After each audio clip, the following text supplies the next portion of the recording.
Welcome to the Daily Finance Wrap, your daily dose of personal finance covering investments, real estate, insurance, and everything to do with your money. We'd, of course, love to keep the show interactive, so we're very happy to hear from you. Please write in with your questions and queries on this YouTube Live. I'm Samina Nalwala, and over the next couple of minutes, we'll take you through the headlines and get into a very interesting conversation with our guest. First up, it was another tough day on Dalal Street with the markets declining at the start of November. The Nifty and Sensex fell almost 2%, with the Nifty closing below levels of 24,000. This broad-based selling across the mid-small cap and bank Nifty as well saw a sharp decline. The Nifty is now down 9.5% from its recent record highs. Well, it wasn't just equities, it was currencies as well that had it rough in today's day of trade. The rupee made a new record closing low in today's trade, despite the fact that the dollar globally has been weaker ahead of the Federal Reserve rate cut decision. Equity selling from FPIs continued to put pressure on the local currency. The rupee closed to an all-time low of 84.10 against a marginally higher close last week of 84.0950 last Friday. Well, it's from equity and currency to corporate action. Billionaire Mukesh Ambani's Reliance Industries is aiming to list its telecom business, Jio, on the BSE in 2025. Analysts estimate Jio's valuation to exceed $100 billion. Ambani, who has raised significant funds for Jio and Reliance Retail, believes Jio has achieved a stable business and is ready for a public listing. While Jio's IPO is planned for 2025, Reliance Retail's listing is expected to happen much later. Well, from local to global, and its oil prices that are back up in trade today as the OPEC Plus members decided to keep oil production low for longer. This eased fears of oversupply. Additionally, geopolitical tension in Iran and Israel has intensified, which could further disrupt oil supplies from the Middle East. These factors are expected to keep oil prices higher in the near term. Well, those are the top headlines that we are tracking this Monday evening, but on to a very interesting conversation about the tough money conversations you need to have if you're looking to get married. And we have with us a very special guest, Mrin Agarwal, financial educator and CEO of Finsafe India Private Limited. Mrin, I guess you're most apt for this conversation because, like you said, you're an educator. And I think it runs in your DNA to give advice to people and tell people what they should and shouldn't do. I'm going to start with a very basic question and sort of build the premises from there. Finding your other half is probably one of the most important decisions we as humans take in our life. You throw in finances, and you're bound to be creating quite a heady cocktail. And hence, why is it important to discuss money before you get married? Good evening, Samina, and thanks for having me here today on this very interesting topic as we start the wedding season. Yes, I think it's really, really important to have this conversation before getting married because for one's own well-being, right? A lot of times I have seen women getting into relationships without really knowing the financial background, and what happens is then that it leads to a lot of stress. Many a time I see women take up loans of their partners, and it just leads to a lot of worry and affects your mental well-being. So I think it's very important, while it's a big taboo topic in India, to talk about money, especially before marriage. It's like a huge taboo topic, and you might get branded as money minded as well, but I think for your own well-being you need to do this.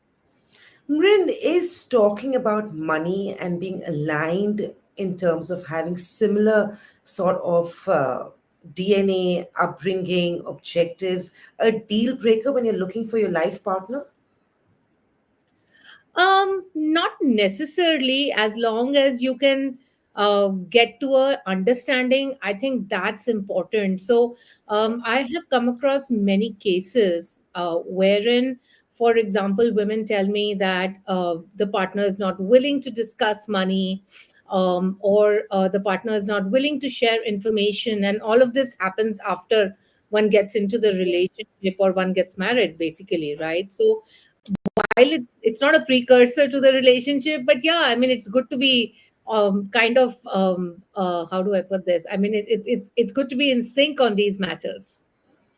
Right. So being money minded doesn't necessarily mean it's a bad thing. Money does matter, and that is a very important pillar in today's day and age, as much as it has been in the past. Mrin, in your opinion, then, what are the key financial topics couples need to address before they decide to tie the knot?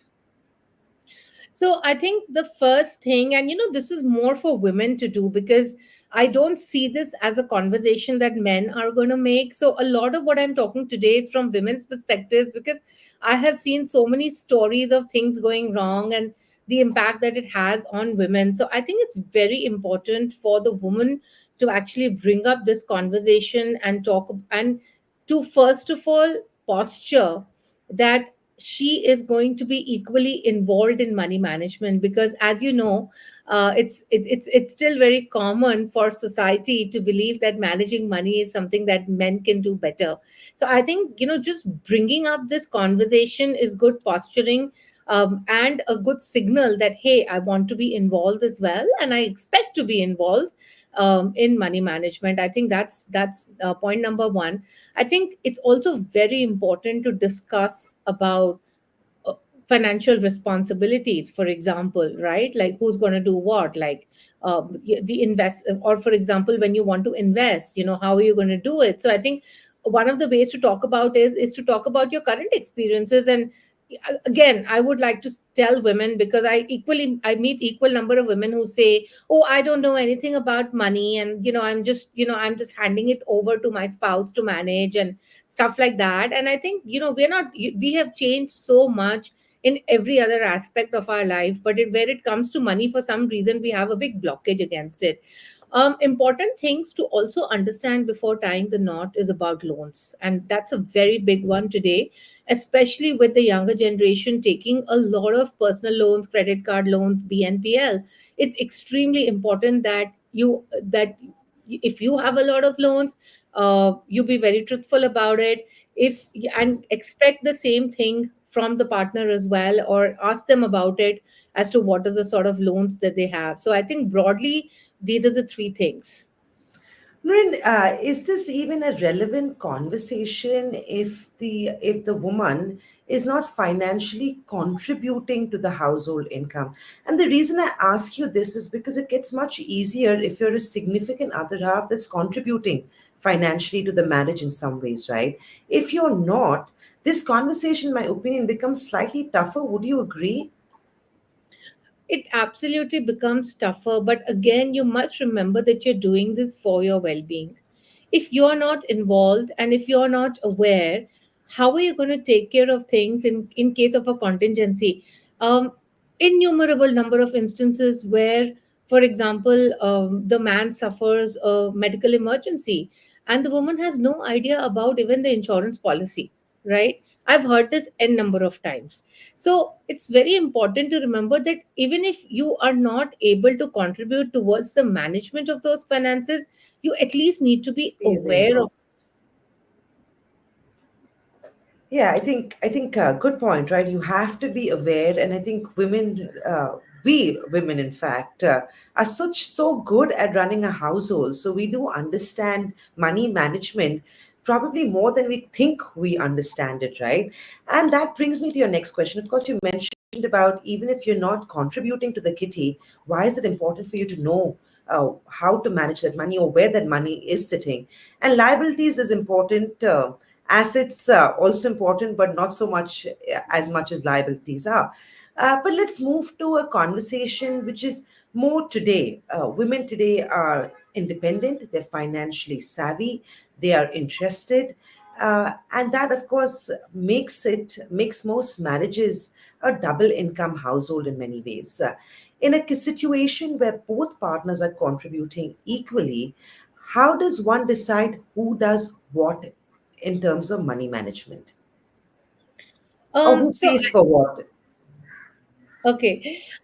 Well, I think Firstly, you need to decide how are you going to be managing the finances. Is it jointly managed? Or if people are not willing to share information, and this is very common, Samina, in India, okay? And again, numerous cases where women tell me that how much ever I try, and this could be families, urban families, very modern urban families, but yet, financial behaviors, as I mentioned, have not really changed over the last many decades. So, if you're in a situation, the first thing you need to figure out, what is your situation? Is your partner going to manage it jointly with you? Is your partner being truthful? Is your partner coming clean about his finances, his spending, and stuff like that? Or if the partner is not, then I think you have to decide that, okay, fine, you're earning your money, you manage your money, I earn my money, I manage my money. But irrespective of the situation, whatever are the common household expenses, like, for example, whatever you spend on rent, groceries, transportation, or even on your financial goals, right? Like whatever money you're putting aside for, let's say, buying a house or retirement or children's education, or whatever insurance expenses you have. So the common expenses towards the family need to be equally contributed to. In fact, I would say not equally contributed to, but probably in proportion of the earnings. So certainly you need to ensure that whether you're managing money jointly or on your own, these expenses need to be contributed to. Now, one of the very common things that I see in families is that the man's income is used for investments and the woman's income is used for the expenses. There are many households that do this. Now, again, even if you're, this means that they're managing finances jointly, but this is the way they've structured it.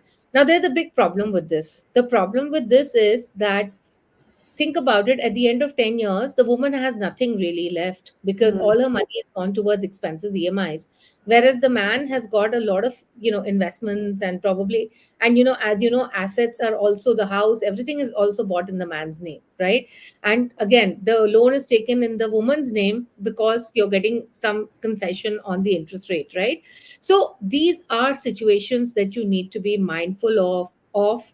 And always remember that whatever you have earned, you need to invest it, you need to spend for common expenses, but you should ensure that you are investing some of that money for sure in your name. So you're saying create a common expense pool between the husband and the wife, and then both individually or independently make investments because the future is unknown in more ways than one. So I think that's a good hedge and a good strategy in so many ways. Mrin, of course, this gets a lot more complicated, and I'm going off transcript in some ways. When you live in a non-nuclear family, so if you live in joint families where one partner is of a family business. Now, all of this is very common because expenses are not just the wives or the husbands, but they come as a whole in a joint family. Do you feel like that sort of gets tougher to deal with, or it shouldn't be a concern or a roadblock? Or I think it gets really tough to deal with such situations. And I think the best way out is for the families within the family, right? To basically come to a agreement on how they would like to contribute towards the expenses. And that's the best way. But yeah, these situations are not easy to handle. And do you recommend that instead of broaching this conversation between two adults, maybe having an advisor or an educator break the ice could be one way of doing it, Rin? Just like you'd meet a therapist, I'd imagine. It could be, but a lot of the families tend to also be very close minded. So it is not easy for anybody to really break through in that sense. Right? So, sensitive subject, you got to navigate this softly in many ways.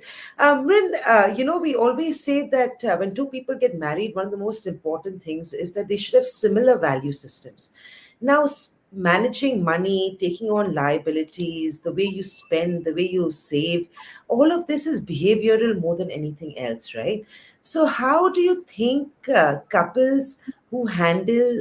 do you handle couples who have different attitudes towards savings and spending?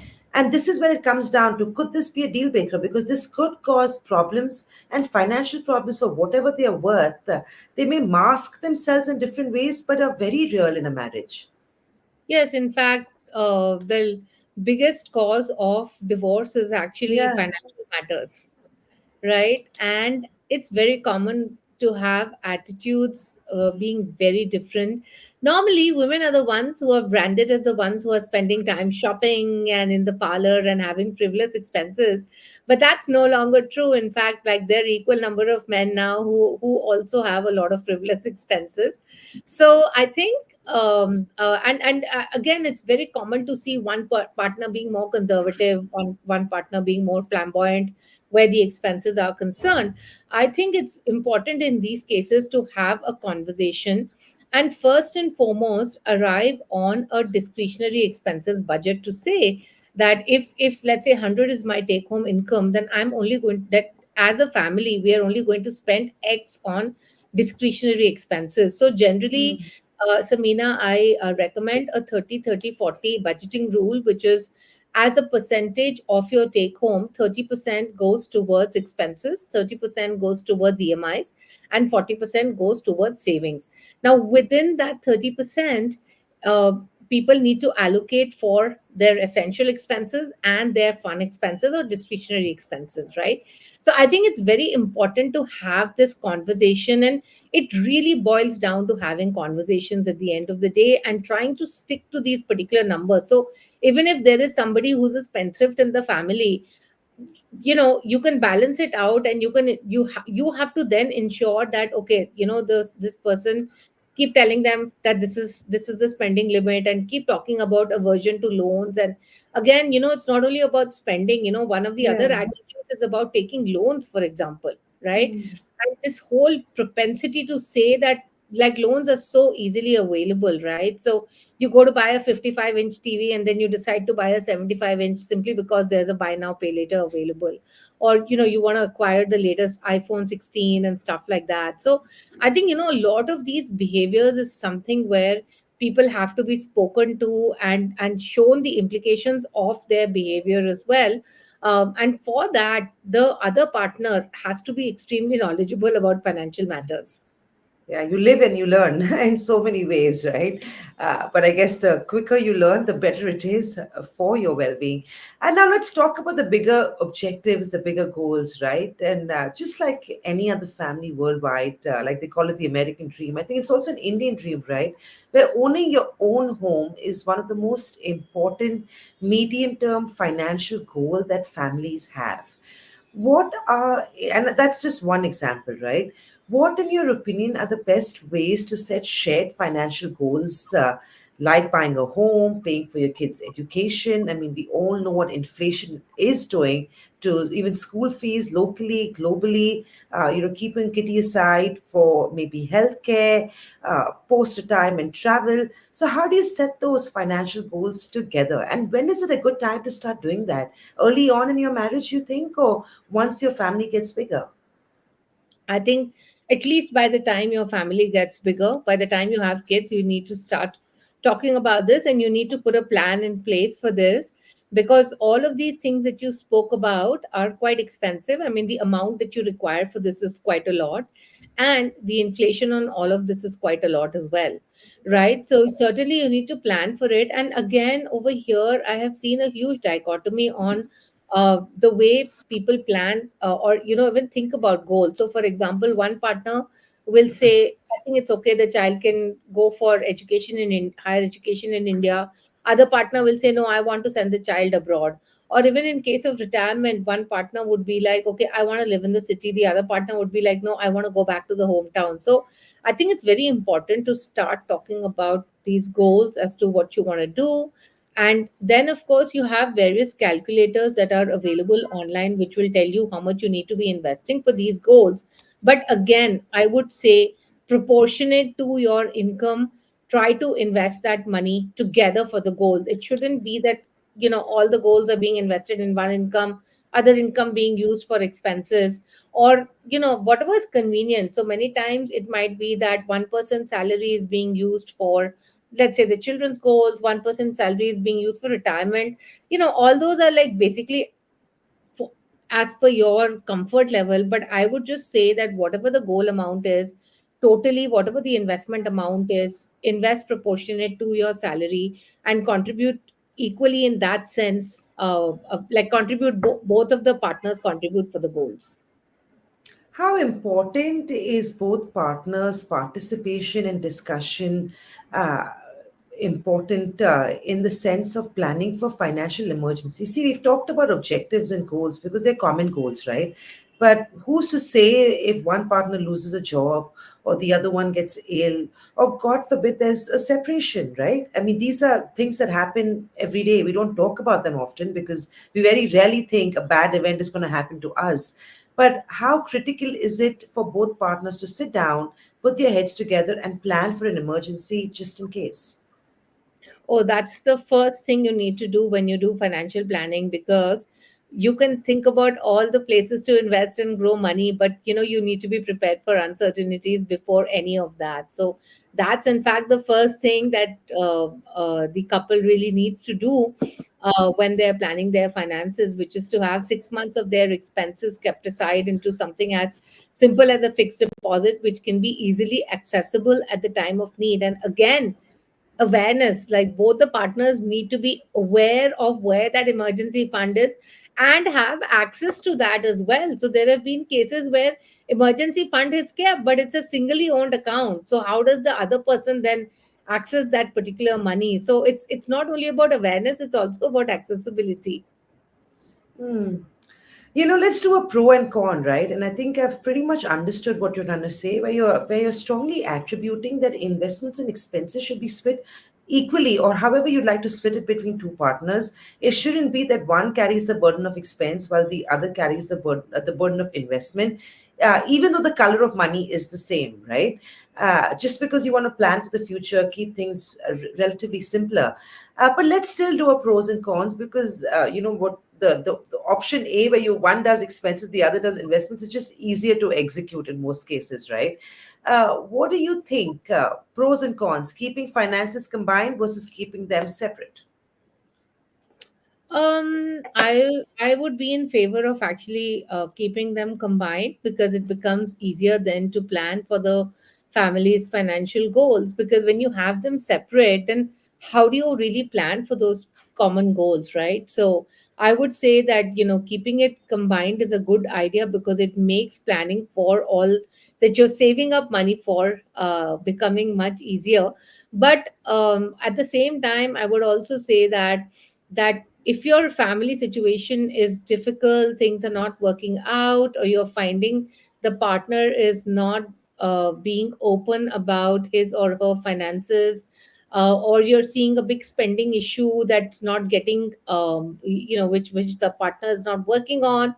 When you see all of this, you will realize at one point that, okay, now I'm better off just managing my money alone. So I would say that in those situations, certainly managing it on yourself is a better idea.